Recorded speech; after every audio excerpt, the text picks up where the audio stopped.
कौम समूद की दो औरतों ने हसन का ऐसा कौन सा जाल फेंका जिसकी वजह से उन जालिमों ने अल्लाह की ऊँटनी को कत्ल कर दिया। आइए देखते हैं।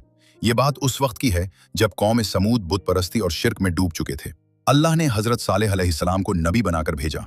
हजरत सालेह अलैहिस्सलाम ने कहा, ए मेरी कौम, अल्लाह की इबादत करो, इसके सिवा तुम्हारा कोई माबूद नहीं। कौम समूद ने शर्त रखी, अगर तुम सच्चे हो इस पहाड़ से 10 महीने की हामिला ऊँटनी निकाल कर दिखाओ। हजरत सालेह अलैहिस्सलाम ने दुआ की।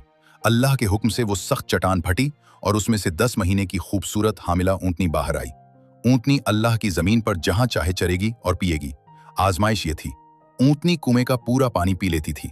इसलिए हजरत सालेह अलैहिस्सलाम ने यह तय किया कि कुएं से एक दिन ऊँटनी पानी पिएगी और एक दिन समूद के लोग। जिस दिन ऊँटनी की बारी थी उस दिन कौम समूद ऊँटनी का दूध पीते थे, लेकिन वो लोग उससे तंग आ चुके थे। वो चाहते थे कि वो किसी तरह मर जाएं, लेकिन खुद उसे कत्ल करने की जुर्रत नहीं करते थे, इस डर से कि कहीं उन पर कोई अजाब ना आ जाए।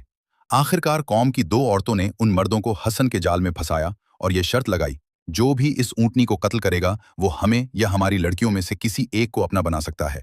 कौम समूद के दो जवान मर्द, जिनका नाम मुज्दा और कुदरत